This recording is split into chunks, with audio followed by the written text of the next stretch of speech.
తిరుపతిలో ఉన్న హస్తినలో ఉన్న లక్నోకు వెళ్లిన ఒకటే line target YCP rules ethics అంటూ విపక్షాన్ని కార్నర్ చేస్తున్నారు ఏపీ స్పీకర్. వైసీపీ సభ్యుల తీరుపై ఎప్పటికప్పుడు సరికొత్తగా పాత అస్త్రాలనే వాడేస్తున్నారు. సభకు రాకుండా జీతాలు ఎలా తీసుకుంటారంటూ ప్రశ్నిస్తున్నారు.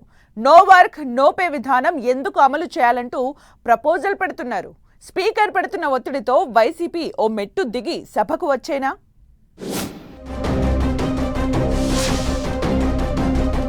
వైసీపీని వదిలిపెట్టని స్పీకర్ అయ్యన్న పాత్రుడు. లక్నో టూర్లోనూ వైసీపీని ఇరకాటంలో పెట్టేలా కామెంట్స్. సభకు రాకుండా జీతాలు ఎలా తీసుకుంటారంటూ question. No work no pay విధానం అమలు చేయాలంటూ ప్రపోజల్. రూల్స్ ఎథిక్స్ అంటూ వైసీపీని కార్నర్ చేస్తున్న స్పీకర్. వేదిక ఏదైనా డయాస్ మరేదైనా ఆయన టార్గెట్ వైసీపీని. మరోసారి అసెంబ్లీ సెషన్కు టైం దగ్గర పడుతున్న వేళ ఫ్యాన్ పార్టీ సభ్యుల తీరును చర్చకు పెడుతున్నారు స్పీకర్ అయ్యన్న పాత్రుడు. రాష్ట్రంలో ఎక్కడ పర్యటించినా జీతాలు తీసుకుంటూ వైసీపీ సభ్యులు సభకు రావడం లేదని ప్రచారం చేస్తూ వస్తున్నారు. 2024 ఎన్నికల్లో ఓడి 11 సీట్లకే పరిమితమైనప్పటి నుంచి అసెంబ్లీకి రావడం లేదు వైసీపీ సభ్యులు. బడ్జెట్ సెషన్ మొదటి రోజు సభకు అటెండ్ అయి ఆ తరువాత అటువైపు చూడటం లేదు విపక్ష వైసీపీ. అయితే సభకు అటెండ్ కాకుండా అసెంబ్లీ అటెండెన్స్ రిజిస్టర్లో మాత్రం సంతకాలు పెట్టి జీతభత్యాలు ఎలా తీసుకుంటారంటూ పదే పదే తప్పుబడుతూ వస్తున్నారు స్పీకర్ అయ్యన్న పాత్రుడు. రూల్స్ ఎథిక్స్ అంటూ ఫ్యాన్ పార్టీ ఎమ్మెల్యేలను కార్నర్ చేస్తున్నారు. వైసీపీకి చెందిన 11 మంది ఎమ్మెల్యేల్లో 10 మంది జీతాలు అలవెన్సులు తీసుకుంటూ సభకు డుమ్మా కొడుతున్నారని హైలైట్ చేస్తున్నారు స్పీకర్. వైసీపీ ఎమ్మెల్యేల నైతికతను ప్రశ్నిస్తూ స్పీకర్ అయ్యన్న పాత్రుడు గతంలో సీరియస్ కామెంట్లు చేశారు.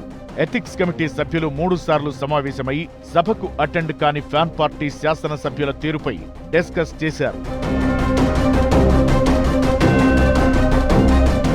మరోవైపు స్పీకర్ అయ్యన్న పాత్రుడు తన టార్గెట్ నుంచి ఏమాత్రం వెనక్కి తగ్గడం లేదు. విపక్ష వైసీపీ సభ్యులే టార్గెట్ గా ఆయన చేస్తున్న కామెంట్స్, విమర్శలు రాజకీయంగా తీవ్ర దుమారం రేపుతున్నాయి.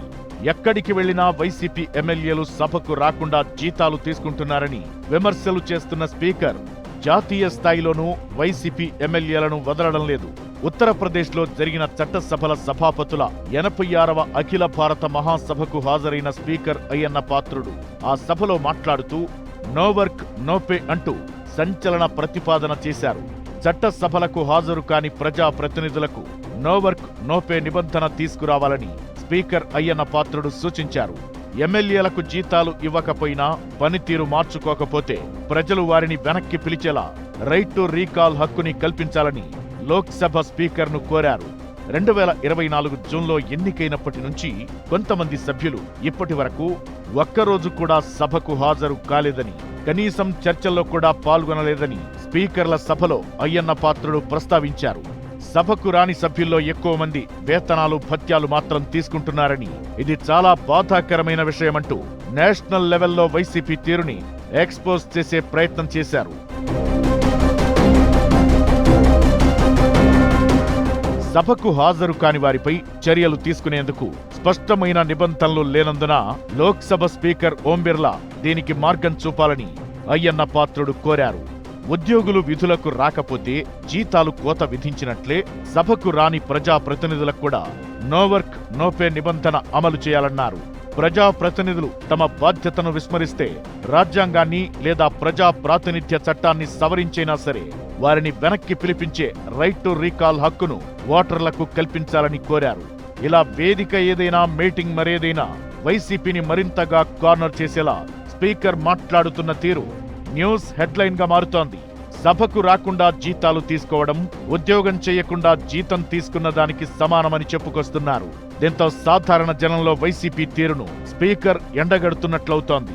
ఈ రకంగా ఎలాగోలా వైసీపీ సభ్యులపై ఒత్తిడి పెట్టి అసెంబ్లీకి రప్పించాలన్నది అధికార కూటమి ప్లాన్ గా కనిపిస్తోంది.